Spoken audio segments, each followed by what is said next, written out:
Hello friends, ಎಲ್ರಿಗೂ health and home ಚಾನಲ್ಗೆ ಸ್ವಾಗತ. ಇವತ್ತು ನಾನು ಜೋಳದ ಅರಳು ಮಾಡೋದು ಹೇಗೆ ಅಂತ ತೋರಿಸ್ತಾ ಇದ್ದೀನಿ. ಇದನ್ನು ಕೂಡ ನಾಗರ ಪಂಚಮಿಯ ಸ್ಪೆಷಲ್ ಅಂತಾನೆ ಹೇಳ್ಬೋದು.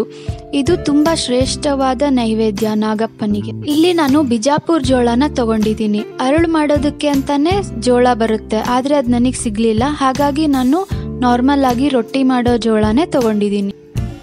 ಫಸ್ಟಿಗೆ ಗ್ಯಾಸ್ ಆನ್ ಮಾಡಿಕೊಂಡು ಒಂದು ಪಾತ್ರೆಗೆ 1 ಲೀಟರ್ ನೀರನ್ನ ಹಾಕ್ಕೊಂಡು ಅದನ್ನು ಚೆನ್ನಾಗಿ ಕುದಿಸ್ಕೊಳ್ತಾ ಇದ್ದೀನಿ.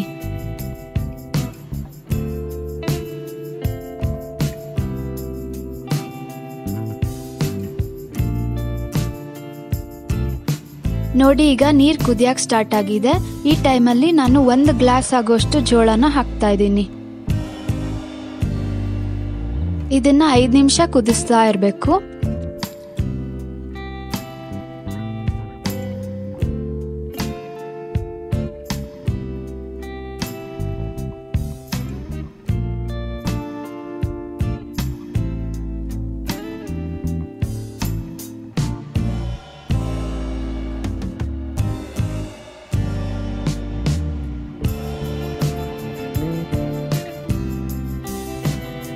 ನೋಡಿ, ಜೋಳ ಈ ರೀತಿ ಮೇಲ್ ಬರೋದಕ್ಕೆ ಸ್ಟಾರ್ಟ್ ಆಗುತ್ತೆ.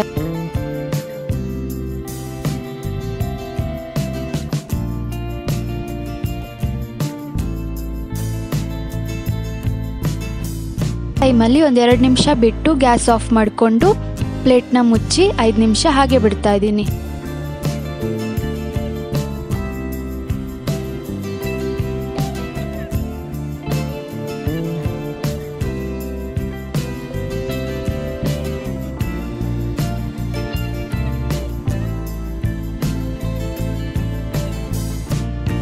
ಈಗ ಇದನ್ನ ನಾನು ಸೋಸ್ತಾ ಇದ್ದೀನಿ.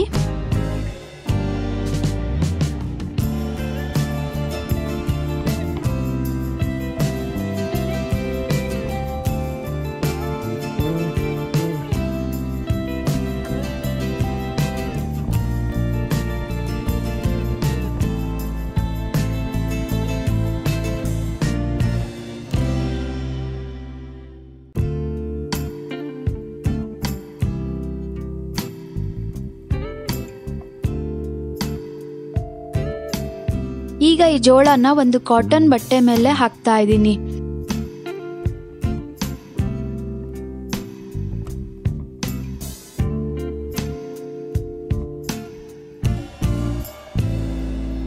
ಎಲ್ಲಾ ಕಡೆ ಈ ರೀತಿ ನೀಟಾಗಿ ಸ್ಪ್ರೆಡ್ ಮಾಡ್ತಾ ಇದ್ದೀನಿ.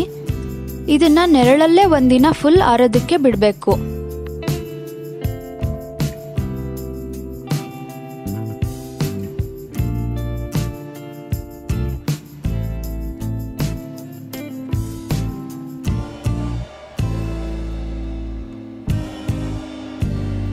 ಜೋಳ ಪೂರ್ತಿಯಾಗಿ ಡ್ರೈ ಆಗಿದೆ. ಈಗ ಇದನ್ನ ಹುರ್ಕೊಳ್ಬೇಕು. ಇದನ್ನ ದೊಡ್ಡ ಬಾಣಲೆಗೆ ಹಾಕಿ ಹುರಿತಾ ಇದ್ದೀನಿ. ನೀವು ಅದೇ ರೀತಿ ಮಾಡಿ. ಸಣ್ಣದ್ರಲ್ಲಿ ಹಾಕೊಂಡು ಹುರಿಯಕ್ಕೆ ಹೋದ್ರೆ ಅದೆಲ್ಲ ಹೊರಗೆ ಸಿಡಿದು ಬಿಡುತ್ತೆ.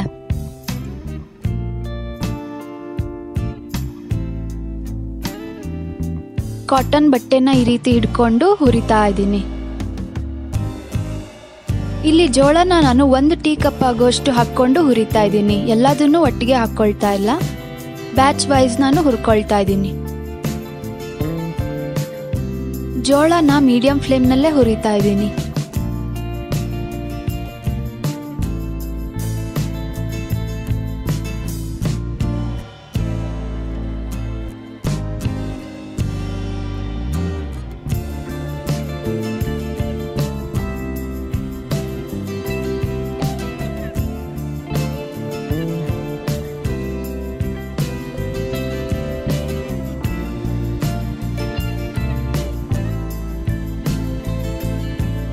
ಜೋಳನ ಸ್ವಲ್ಪ ಹುರಿದಾದ್ಮೇಲೆ ಅದು ಸಿಡಿಯೋದಕ್ಕೆ ಸ್ಟಾರ್ಟ್ ಆಗುತ್ತೆ. ಆವಾಗ ಅದ್ರ ಮೇಲೆ ಈ ರೀತಿ ಕಾಟನ್ ಬಟ್ಟೆನ ಹಾಕಿ ಸೌಟಿಂದ ಕೈ ಆಡಿಸ್ತಾ ಹೋಗ್ಬೇಕು.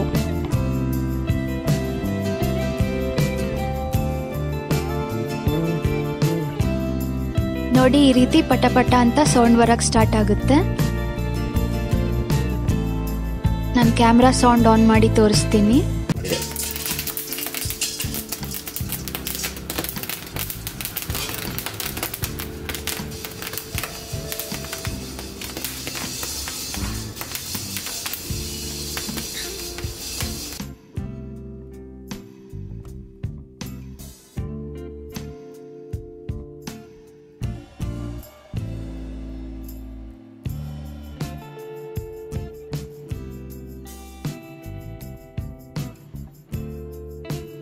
ಈ ರೀತಿ ಸೌಂಡ್ ಬರೋದು ಯಾವಾಗ ಸ್ಟಾಪ್ ಆಗುತ್ತೋ ಆವಾಗ ಅರಳು ರೆಡಿಯಾಗಿದೆ ಅಂತ ಅರ್ಥ.